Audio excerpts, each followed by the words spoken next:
dari 5 Gopar dan 2 Papandayan Pangandaran. Jadwalnya ini lompat tiap 3 jam sekali lah rataannya. 6 jadwal, 6, 9, 12, 15, 18, 21. Kronologi kenapa kereta api Argo Parahyangan yang aku naiki ini sepi. Satunya mana? Satunya adalah jadwal paling nyeleneh yang aku naiki saat ini, Argo Parahyangan Idul Gajayana. Kalau saranku, ini mending kereta api gak usah jalan lagi aja dah. Kasian kalau jalan rugi kayak gini.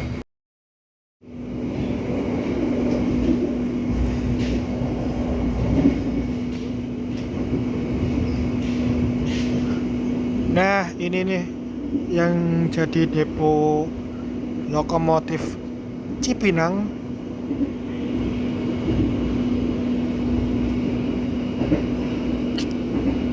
MTT. Nah, ini barisan para lokomotif Cipinang.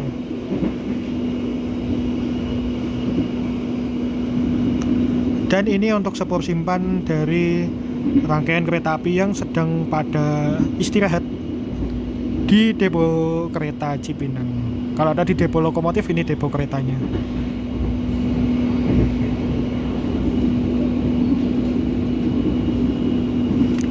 Rame ya eksekutif babu. eksekutif mild steel gitu-gitu yang udah lama.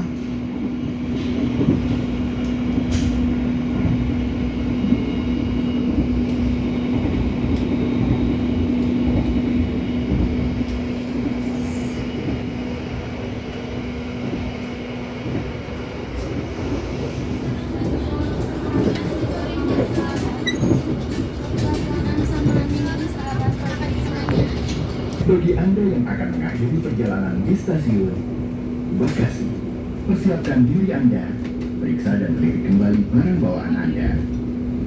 Untuk keselamatan Anda, dilarang membuka pintu kereta sebelum kereta api berhenti dengan sempurna. Terima kasih atas kepercayaan Anda pada PT Kereta Api Indonesia. Sampai jumpa di perjalanan berikutnya.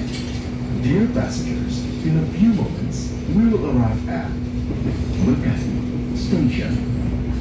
If you end your trip at Bekasi Station, please prepare yourself and check your luggage. Memasuki stasiun Bekasi, berhenti normal.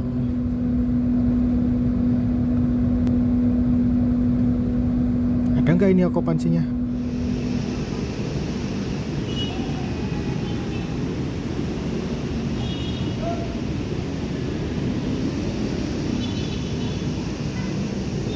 Ya lumayan.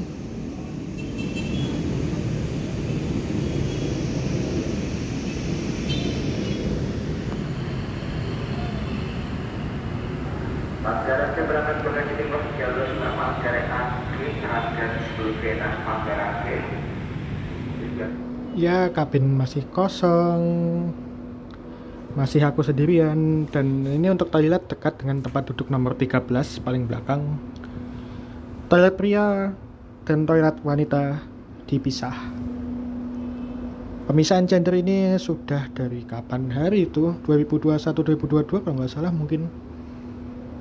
Fasilitasnya kalau ini imbang, sama-sama kloset duduk, baik yang wanita maupun yang toilet pria. Luas toiletnya segini, standar, fasilitas lengkap. Nggak usah direview satu-satu, kayak nggak pernah ke toilet ya. 752 berangkat dari Bekasi.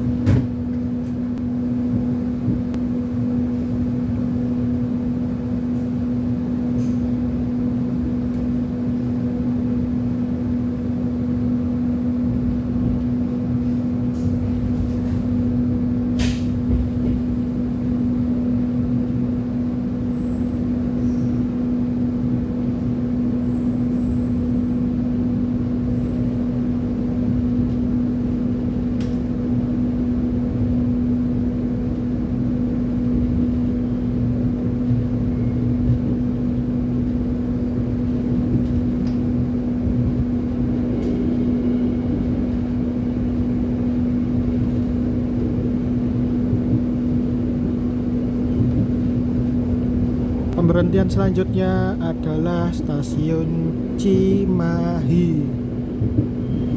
Enggak sih, kita nanti kalah silang dulu sih. Tapi di mana ya? Aku lupa. Coba nanti aku cek lagi dah.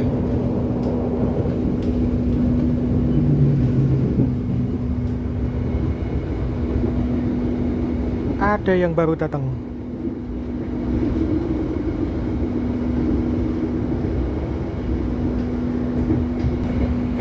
Ya, terpantau masih sendirian di sini.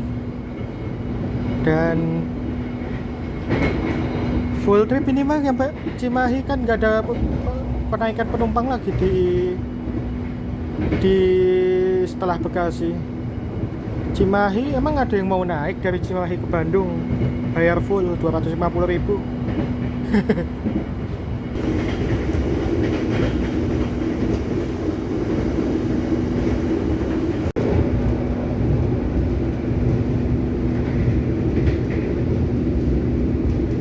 Oke, biar teman-teman tahu kronologi dari kereta api Argo Parahyangan yang aku naiki ini kenapa bisa sepi kayak gini.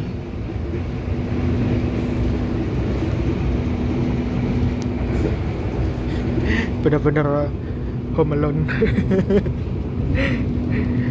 Aku akan jelasin mengenai kisah kereta api Argo Parahyangan setelah terdampak oleh kereta cepat Wus Jakarta Bandung. Mungkin teman-teman ada yang pernah lihat jadwal kereta api Argo Parahyangan secara lengkap seperti ini, yang rutenya tidak dimodifikasi menjadi KA Papandayan dan KA Pangandaran. Jadi untuk keberangkatan dari Bandung itu cuma sisa 7 kereta api dari Bandung ke Gambir, yaitu Argo Parahyangan 43A, Argo Parahyangan 49, Argo Parahyangan 51, Argo Parahyangan 39B. Yang ini ya yang dibaca, jangan yang ini. Ini artinya udah berubah jadwalnya 1-2 kali. Papandayan, Argo Parahyangan 7045B, dan Pangandaran 7027A. Jadi Kopar, Papandayan, Kopar, Pangandaran. 5 Kopar, 2 Papandayan, Pangandaran. 5 Kopar ini bahkan bukan rangkaian asli dari kereta api Argo Parahyangan. Argo Parahyangan sudah tidak punya rangkaian asli milik Argo Parahyangan itu sendiri. Semuanya rangkaian idle atau minjem atau rolling. 43A rolling dengan Pangandaran, 49 rolling dengan Mutsel, 51 rolling dengan Turangga, 39B rolling dengan Gajayana, dan 7045B rolling dengan Argo Wilis. Ini setelah jadi Wilis nyampe Bandung jalan Kopar. Ini setelah sampai Bandung dari Turangga dilanjutin Kopar. Ini setelah nyampe Bandung dari Mutsel dilanjutin Kopar. Ini jalan Kopar terlebih dahulu sebelum jadi Pangandaran ke arah timur. Dan yang satu lagi yang Gajayana ini yang aku naiki, bukan, yang setelah ini nanti.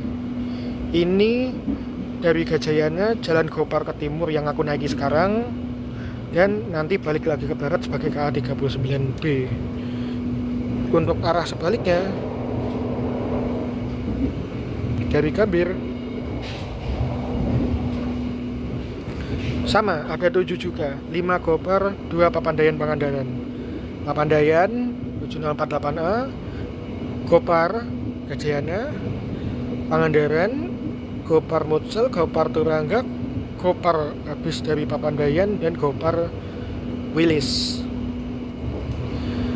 Dari kedua arah ini tadi, kita balapan nama KRL.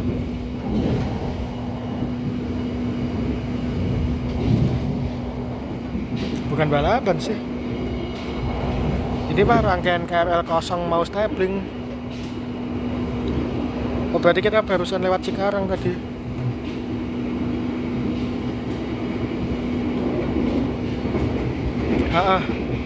Stapling masuk tempat parkir. Dari 5 Gopar dan 2 Papandayan Pangandaran, ditambah yang atasnya tadi juga dengan pola operasional yang mirip. Itu kalau teman-teman bisa simpulin, jadwalnya ini lompat tiap 3 jam sekali lah rataannya. 5.25, 9.35, 10.50, 11.30, 15.00, 19.05, 22.00. Ada 7 kan? 6 diantaranya jadwalnya teratur. Istilahnya jarak antara satu KA dengan KA yang lain itu masih bisa dibilang rata lah. 5.25, 9.35, 11.30, 15, 19.05, 22.00. 5.25 ke 9.35 anggap aja jam 6, jam 9. 9.35 ke 11.30 anggap aja jam 9 sama jam 12. 11.30 ke 15.00 anggap aja jam 12 ke jam 15. 15 ke 19.05, 15 ke 18, 19.05 ke 22, 18 ke 21. Jadi kan ada jam 6, 9, 12, 15, 18, 21. Lompat tiap 3 jam sekali. Itu kira-kira seperti itu. Yang bawah yang dari Gambir ini sama. 6.30 anggap jam 6. 9.30 anggap jam 9. 13.10 anggap jam 12. 14.12 anggap jam 15. 18.25 anggap jam 18. 22.15 anggap jam 21. 6, 9, 12, 15, 18, 21. Lompat tiap 3 jam sekali. Itu rata-ratanya. Jadi bisa dibilang jadwal Gopar ini cukup merata dan cukup imbang. Masalahnya itu untuk 6 jadwal, 6, 9, 12, 15, 18, 21. Berarti kan ada satu lagi yang belum aku sebutin kan.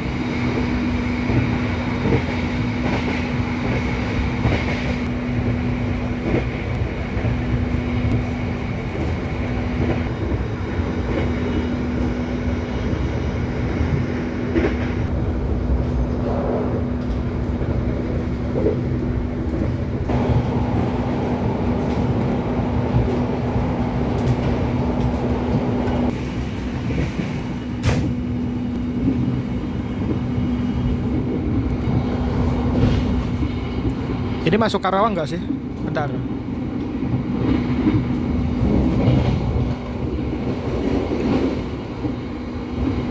Oh iya bener, stasiun Karawang. Ngebut coy di Karawang. Bahkan nyusul rangkai kereta api gerbong datar yang jalannya nggak ada jadwalnya. Bukan persusulan normal itu aslinya. Oke, aku lanjutin lagi ya.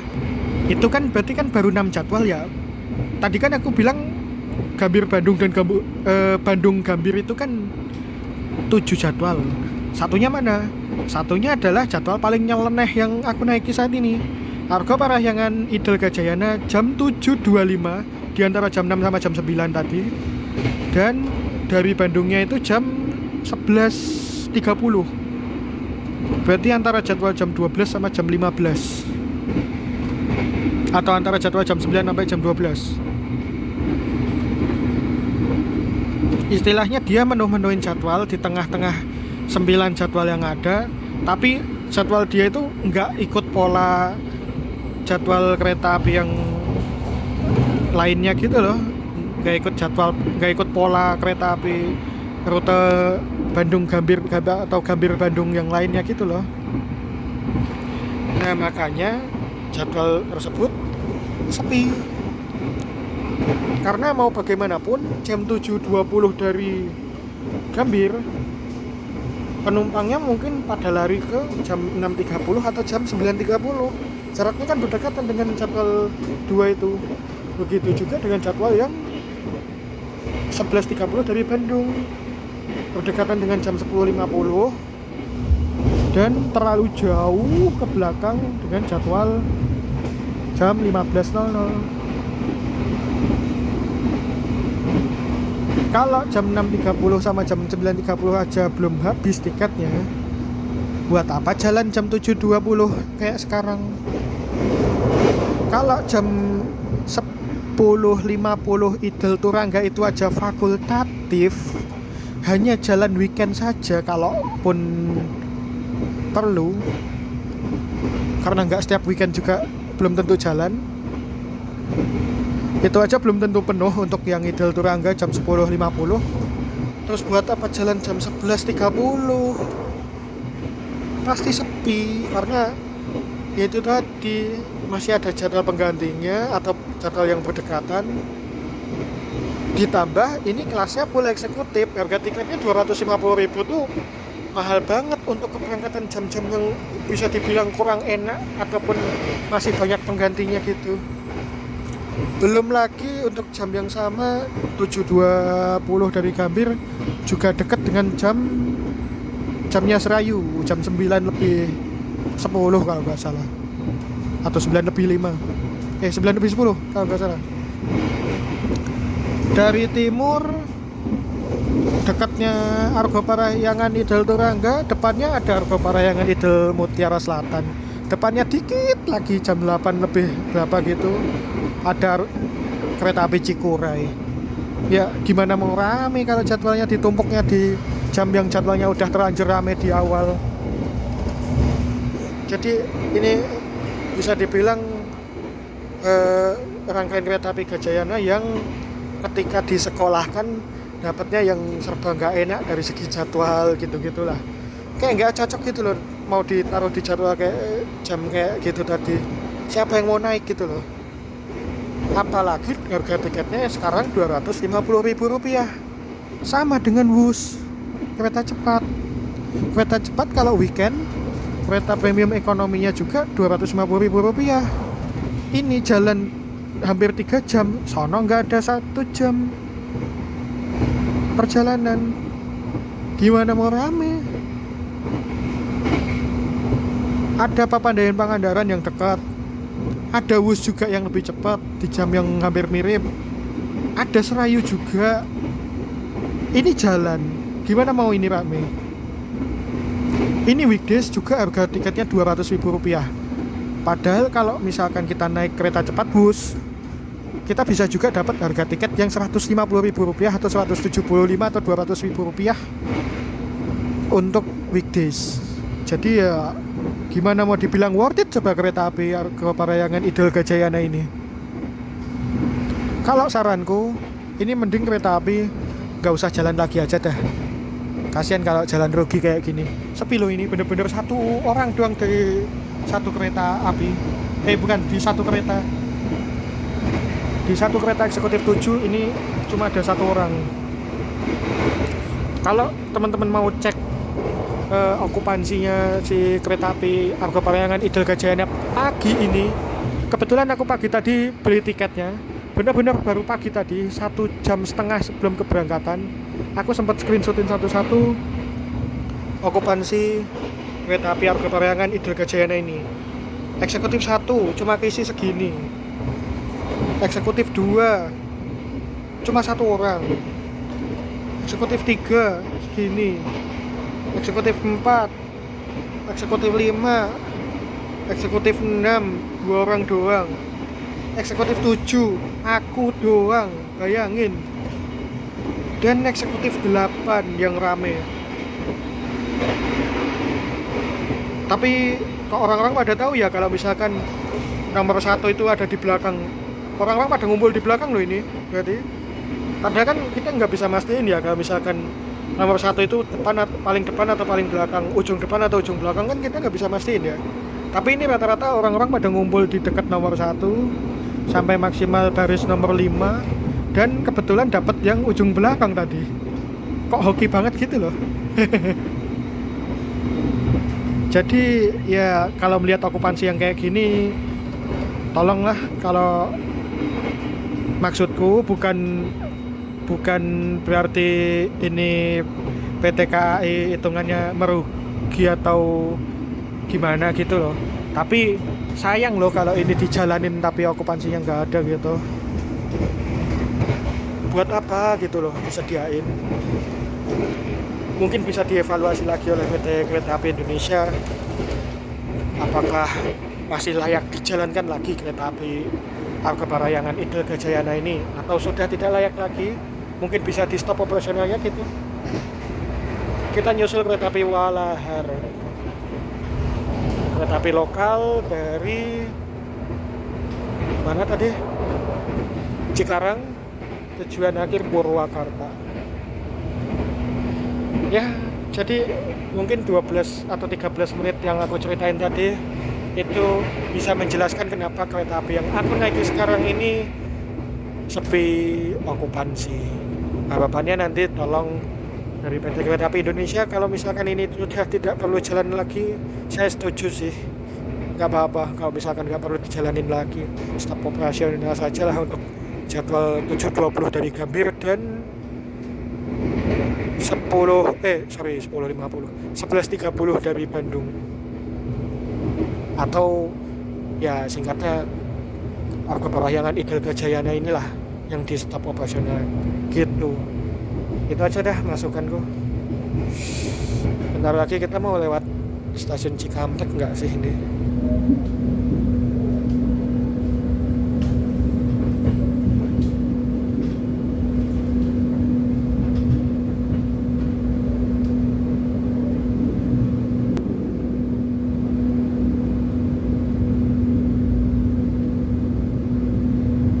Kita melintas langsung stasiun Cikampek.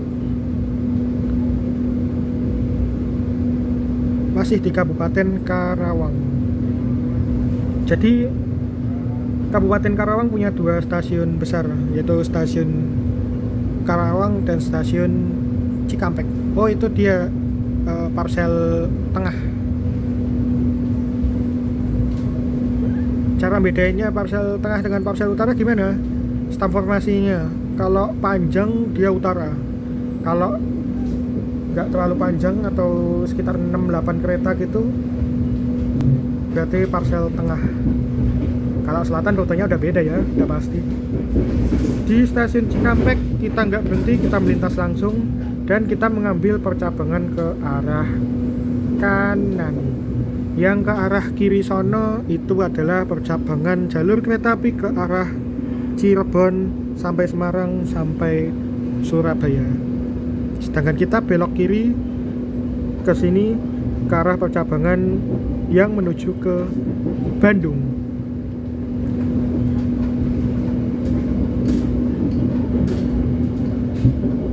Dan setelah ini kita akan melintasi batas operasional dari Daop 1 Jakarta dan Daop 2 Bandung.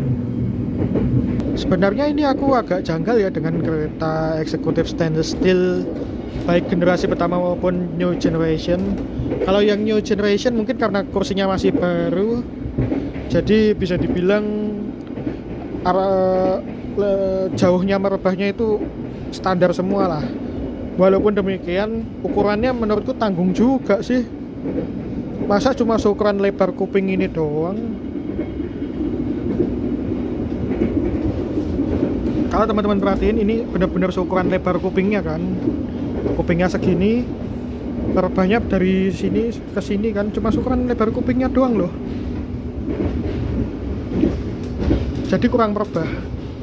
Yang belakang ini merebah banget. Nah, bahkan tingginya beda loh. Yang ini sama yang ini. Kok bisa? Lebih merebah yang ini daripada yang ini. Ini aneh sih menurutku. Lebih aneh lagi bukan yang ini, tapi yang tempat dudukku sendiri 12D. Nggak ada pak, satu kuping masih kurang dikit lagi. Ini tegak loh ini. Ini tegak, ini rebah maksimal. Ini udah maksimal segini. Masih ada selisih segini yang belum dimaksimalin, tapi udah mentok segini. Gimana standarisasinya? Dan dulu aku sempat komplain ya soal kalau kursinya ini arah hadapnya dibalik, dia akan mentok reclining. Ketika sama-sama reclining, keduanya akan mentok. Dan ini kebetulan dia nggak bisa merebah jauh, jadi dia nggak mentok. Kalau ini dia bisa merubah jauh, akhirnya mentok. Tapi karena satunya nggak bisa merubah jauh, masih ada sisa longgar kecil lah segini ya.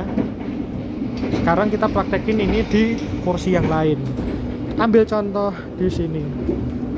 Kereta kalau penumpangnya sendirian gini mah bebas mau ngapain. Ini ada tuasnya ya.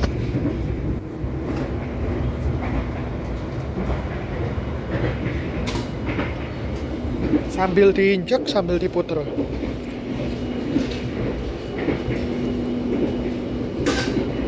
Kalau udah bunyi, berarti udah ngunci. Sekarang dari kursi setegak ini tegak banget bahkan 90 derajat gak sih? Kalau dari posisiku ini tegak banget sih. Pertanyaannya sekarang kalau direbahin dia maksimal seberapa?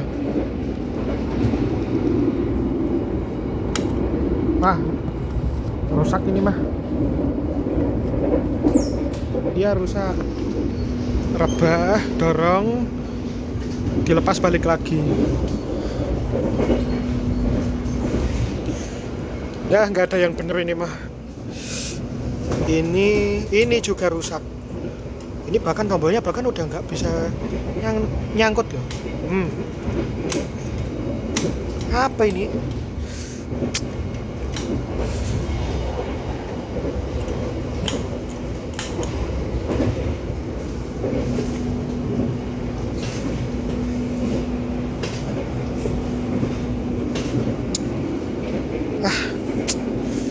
Maju satu lagi. Rusak juga jangan-jangan. Enggak.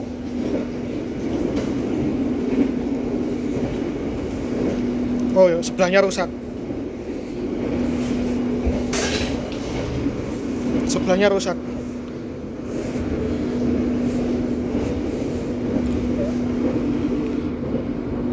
Enggak ding. Sorry. Oke. Aku lepasin. Oh, ngunci, bagus. Maksudku tuh ini seukuran lebar kupingnya ya. Kalau ditabrakin sama depannya bagus ini recliningnya.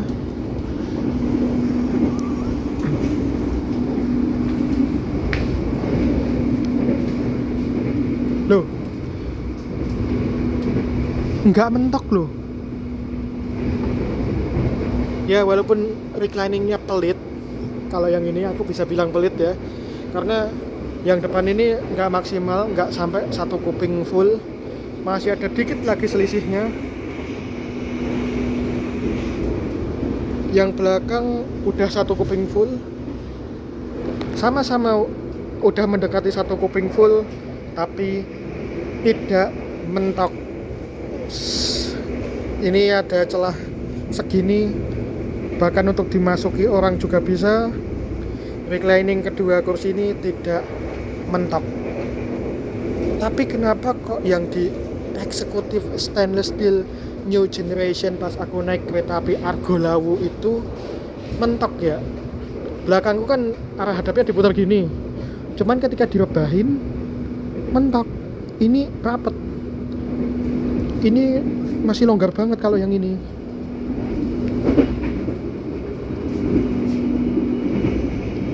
Nah, kalau ini dikit lagi ke belakang, celah ini bakal mentok. Tapi karena ini udah maksimal, ya udah. Dan ini aneh, beda loh merebahnya. Lebih rebah yang ini daripada yang ini. Lebih rebah yang ini daripada yang ini. Yang ini ikut merebahnya sama kayak yang dua itu.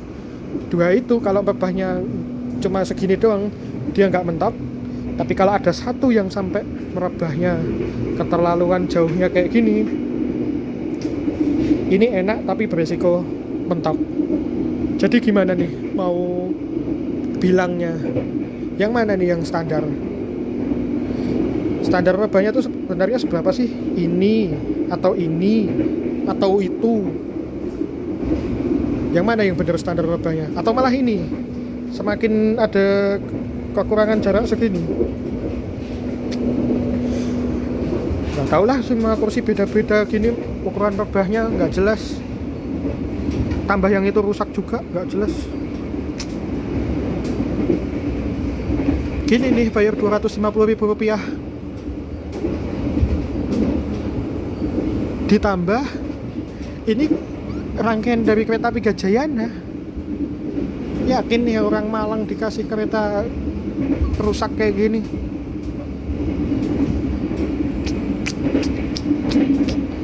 Ini jalan Gopar Rp250.000 aja nggak jelas, nggak worth it. Apalagi Rp700-800.000 dapat eksekutif yang merebahnya gacha kayak gitu tadi. Itu nggak merebah jauh, ini bisa merebah jauh. Ditambah yang ini juga nggak bisa merebah karena rusak recliningnya. Pokoknya nggak ada yang bener dah rangkaian kereta api Gajayana itu. Dari zaman gemblodak itu, gemblodaknya bunyinya parah banget, bisik banget di dalam kabin, sampai dilungsurin stainless steel juga masih ada yang rusak-rusakan kayak gini. Rebahnya nggak standar kayak depan dan belakang ini tadi. Jadi yang salah siapa sih? Malangnya atau sarananya? Kenapa kok pas masuk Malang semuanya jadi serba rusak, serba bapuk? Ditambah lungsuran kereta api Brawijaya itu kan ada yang dilungsurkan ke Solo, jadi Manahan Tambahan dan Joglo Semarkerto. Aku pernah naik kereta eksekutif Mild Steel Depo SLO X Malang, jadi masih cap Malang tapi sebenarnya itu udah mutasi ke Solo.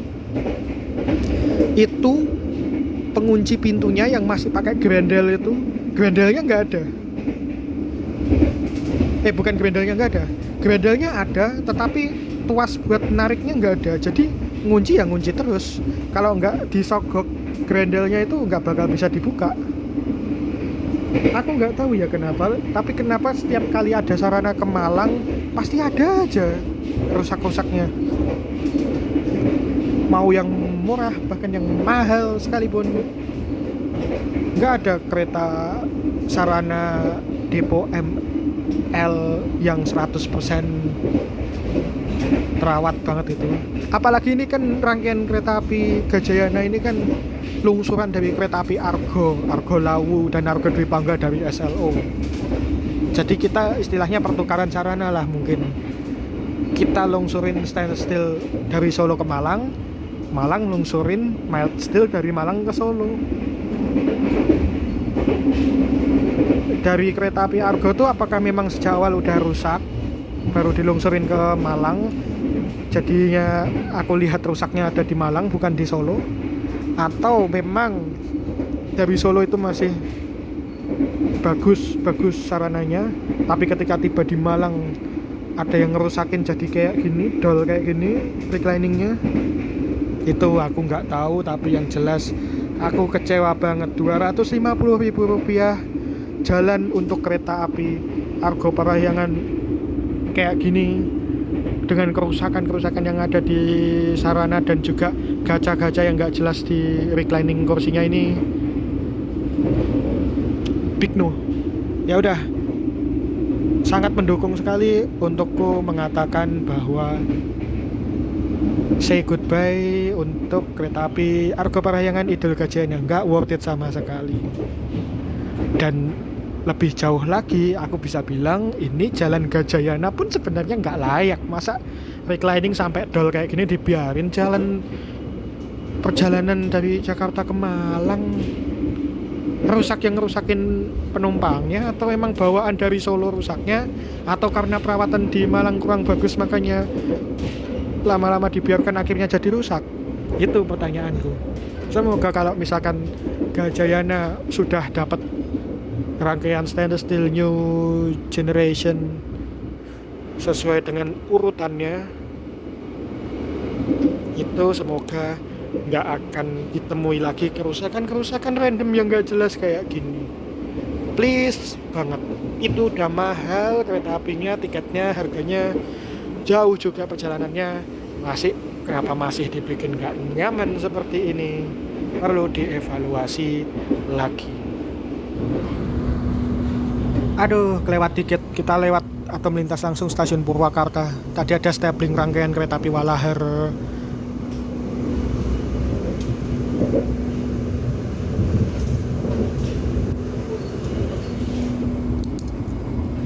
Oke, karena aku bawa alat tulis yang mendukung juga, ya sekalian aku ceritain aja deh.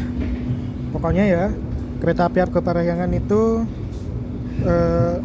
jadwal pemberhentiannya cuma ada stasiun-stasiun yang ada di wilayah kota doang sih, seperti Gambir, Jatinegara, Bekasi, kemudian Cimahi, dan Bandung. Tadi di sini, ini di Cikampek, kita melintas langsung. Ini yang arah Cirebon. Kita cuma berhenti di Gambir, Jatinegara, Bekasi, Cimahi, dan juga Bandung. Berarti ada beberapa stasiun yang terlewati kan. Misalnya Cikarang, Karawang, Cikampek, dan Purwakarta. Kalau Padalarang kan udah lama nggak pernah berhenti kereta api antar kota ya. Nah, Gambir, Jatinegara, Bekasi, Cimahi, Bandung sudah tercover oleh kereta api Argo Parahyangan. Orang Cikarang kalau mau ke Bandung gimana? Naik Serayu sama Cikuray.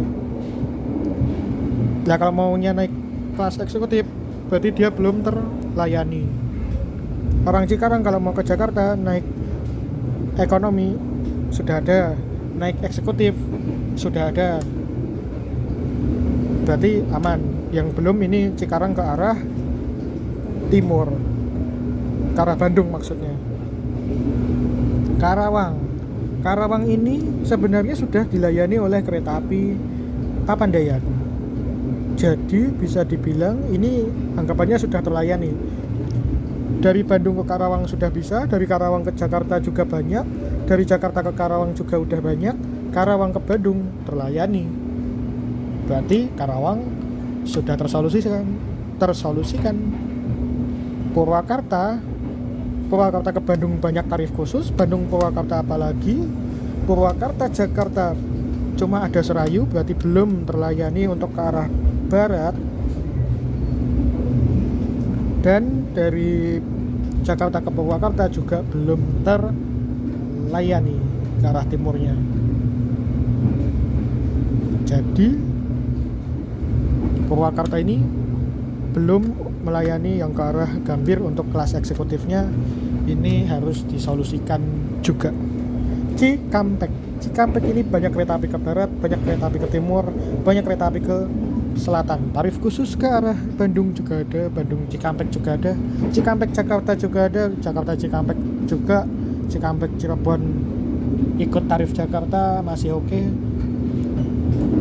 Cirebon Cikampek juga masih oke. Cikampek ini oke. Tapi mungkin banyak orang Cikampek menginginkan opsi lainnya lagi gitulah. Cikampek Bandung tuh susah tiketnya kalau ngandelin Cikuray sama Serayu, sering habis. Mungkin akan banyak minta tiket kereta api ke arah Bandung, opsi lain gitulah. Jadi 1, 2, 3 stasiun ini mungkin belum terlayani oleh kereta api Argo Parahyangan, atau istilahnya belum terlayani dengan maksimal oleh kereta kelas eksekutif kereta api apapun. Pertanyaannya, layakkah untuk disediakan kereta api Argo Parahyangan? Kalau menurut hematku belum. Kenapa demikian? Kereta api Argo Parahyangan ini selama ini dia pikul tarif tuh lumayan mahal. Rp150.000 untuk premium dan 200 sampai Rp250.000 untuk eksekutif. Tidak ada tarif khusus, tidak ada tarif parsial. Orang-orang apa mau bayar segini hanya untuk dari Cikarang ke Bandung, lebih-lebih dari Purwakarta ke Jakarta. Ini kemahalan banget. Kalaupun bisa diberhentiin di sini, harga tiket full, saya belum yakin penumpang bakal mau naik. Hitungannya masih kemahalan. Jadi kalau ada orang-orang yang menuntut Gopar, tolong berhenti dong di Cikarang, Cikampek, Purwakarta. Nanti pasti kalau udah diturutin kereta apinya Argo Parahyangannya berhenti di situ, masih minta tuntutan lagi. Tolong dong harga Gopar diturunin. Kalau saranku sih, mending PT Kereta Api Indonesia bikin kereta api lain yang harga tiketnya bisa dipecah ngecer tanpa tarif khusus, mungkin tarif parsialan gitulah. Mungkin perpanjangan kereta api Batu Raden Express bisa dipertimbangkan, setidaknya untuk mengakomodir penumpang dari Cikarang dan Purwakarta tadi, dengan harga tiket yang kalau bisa dibuat jarak di bawah Jakarta Bandung itu dibikin lebih murah. Saya rasa harusnya bisa, karena statusnya kereta api yang ngecer. Kalau Argo Parahyangan ini kan sudah ekspres kayak gini, masa ekspres masih disuruh ngecer? Kasihan penumpang dong bayar mahal-mahal. Itu lebih rasional dari segi bisnis kalau menurutku. Ya semoga nanti setelah perpanjangan kereta api Belambangan Ekspres dari Ketapang ke Jakarta Pasar Senen, muncul juga perpanjangan kereta api Batu Raden Express dari Purwokerto tujuan Pasar Senen. Saya yakin orang-orang Cilacap Barat seperti dari Maos, Sidareja, gitu-gitu, yang sejauh ini sampai sekarang belum ada opsi untuk ke arah Jakarta secara direct selain Serayu, itu kalau disediakan kereta kelas eksekutif, saya yakin mereka pasti saking fokusnya sama menikmati perjalanan, aku lupa untuk ngasih tahu fasilitas apa aja yang akan kita dapatkan dengan bayar Rp250.000 naik kelas eksekutif kereta api Argo Parahyangan Idel Gajayana. Fasilitas yang ada di tempat duduk, kalau ini seat double ya, jadi sebelahan kayak gini, ada pemisah ininya juga, armrest yang bisa dinaik turunkan untuk memisahkan penumpang yang bersebelahan. Warna seatnya biru kayak gini, ada putihnya di tengah, kemudian ada tombol reclining untuk merebahkan seatnya. Yang kursiku ini udah merebah, kalau yang ini masih tegak. Selisih merebahnya cuma seukuran kuping dari kursi, dan ini joknya termasuk lumayan empuk ya.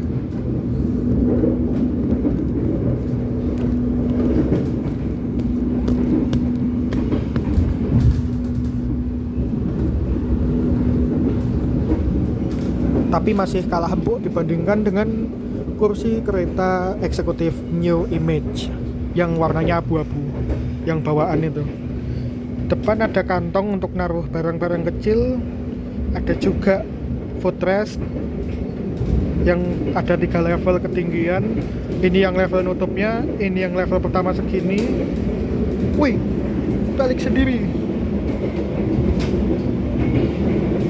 Gak guna dong penguncinya. Oh iya bener, rusak ini. Coba yang ini.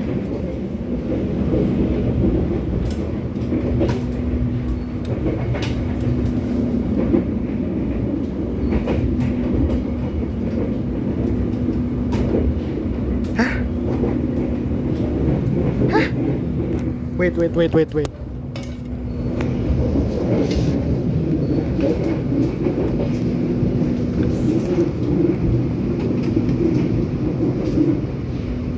Ini oke, bisa diem kok.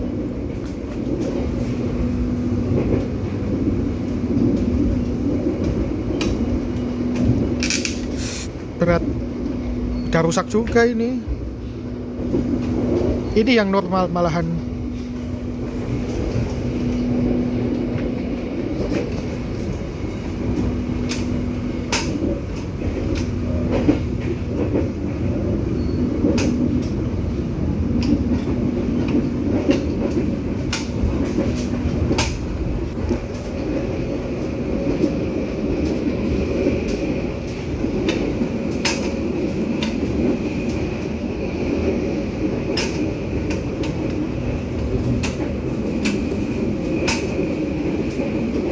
kalau nggak diinjek balik sendiri. Bentar, aku masih ragu. Yang bener tuh gimana sih? Ini bisa diem. Seingatku yang bener gini, bisa diem.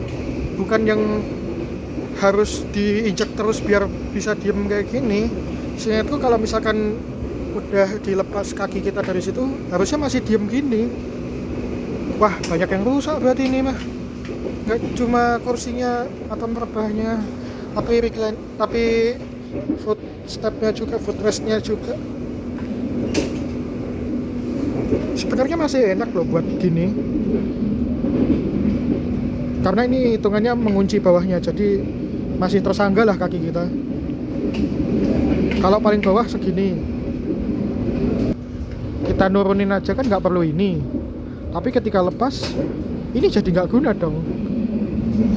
Padahal kan kalau pakai yang ini, kita duduk gini, mau diturunin jeglek satu gini, kita lepas diem, baru kita injek ini buat balikinnya. Jadi ini tuh fungsinya buat balikin si footrestnya dari posisi miring gini ke posisi naik segini. Lah kok yang tadi itu malah nggak bisa, di tempat dudukku juga malah. Aduh tuh.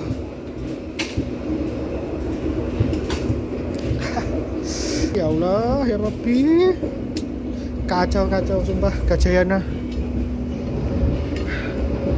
Move on dah. Ini plastik untuk naruh sampah.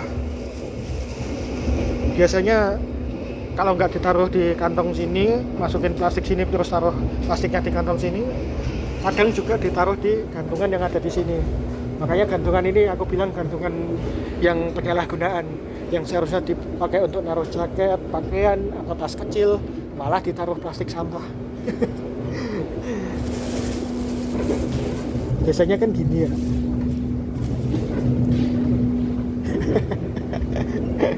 Kalau di kereta ekonomi kursi tegak, biasanya kan ada gantungannya di bawah sini.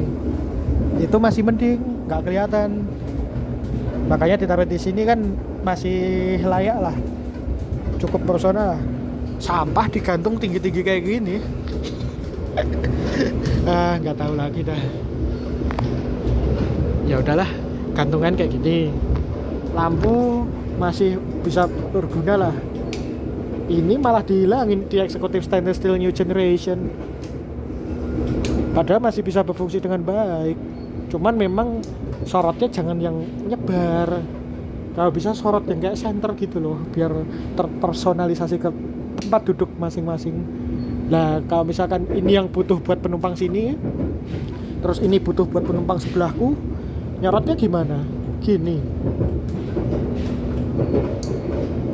Sama aja, ini ke aku dua-duanya, ke tempat dudukku 12D semua. Yang 12C ya kesinari juga. Gini 12C juga kesinari, 12D tempat dudukku kesinari juga. Nggak guna dong, bukan center sih. Ya bener sih istilahnya lampu, tapi apa ya, tujuannya ini ya diadain tuh nggak sesuai fungsi. Jendela kacanya bening kayak gini, ada tirainya juga. Kalau mau nutup ya udah tinggal tarik gini doang, setelah itu lepaskan, udah nutup sendiri. Dan kalau mau membukanya lagi, tarik untuk menutup korden, tarik untuk menutup korden. Ini nutupnya ya. Kemudian tarik lagi untuk menggulungkan korden. Berarti caranya gini. Ih, bunyinya ya ampun. Oh, ini rusak juga, sama aja. Kenapa ininya cuma sampai segini, nggak masuk ke dalam sono? Harusnya kan gini. Ini rusaknya pol-polan tuh, Bah. Kenapa bisa di sini? Harusnya kan di tengah gini. Jadi ujung sana dan ujung sini sama-sama masuk. Kok ini tadi keluar, ini masuk ya? Aduh. Kacau. Ada meja kecil untuk naruh botol, gelas, ataupun barang-barang kecil. Colokan listrik yang tadi aku bilang di kereta pembangkit tadi tegangannya 220 volt, bisa untuk ngecas HP, laptop, ataupun gadget yang lain, asalkan jangan rice cooker, jangan hair dryer, jangan juga kipas angin, apalagi power bank. Power bank itu sebenarnya mampu dicas di sini, tetapi risikonya besar, sebaiknya dihindari. Wow, ada curugnya coy.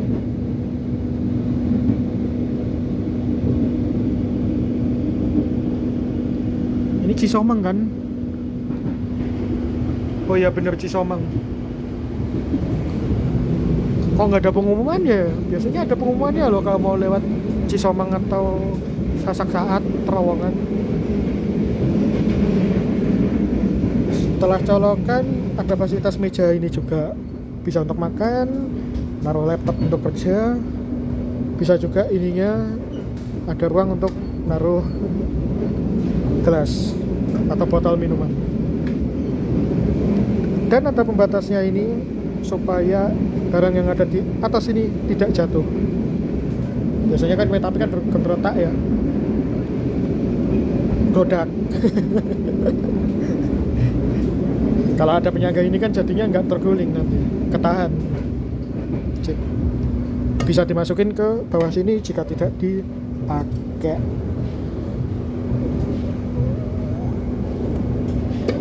Kalau mau ngambil meja makannya dari bawah sini, udah ada pegangannya ini, jadi tinggal tarik ini aja kalau mau pakai atau mau ngambil mejanya. Aksen kayu, tombol reclining, dan ya udah sih, fasilitasnya itu aja sih yang di tempat duduk. Minimalis, tapi sebenarnya sudah cukup kalau menurutku, asal enggak rusak, asal enggak bermasalah. Kalau banyak masalah kayak ini, itu, rebahnya juga enggak seimbang antara satu kursi dengan kursi yang lainnya, super duper tidak worth it, baik jalan Kopar maupun jalan Gajayana. Ini kalau bisa udah waktunya perbaikan sih, kacaunya banyak. Oh ya, kalau mau naruh barang bawaan atau bagasi, ada ruang bagasi kompartemen atas di sepanjang ini, bisa ditaruh di sono. Kalau bisa di atas tempat duduk masing-masing di sini. Tapi karena sebelahku kosong, ya udah tasku aku taruh bawah aja, nggak apa-apa.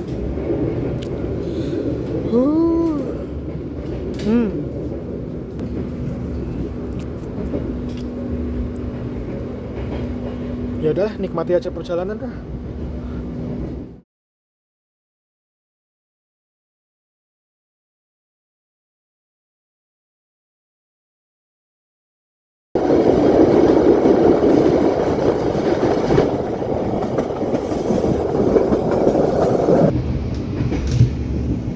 Titik dimana ada amblesan dari tiba di stasiun Bandung. Ini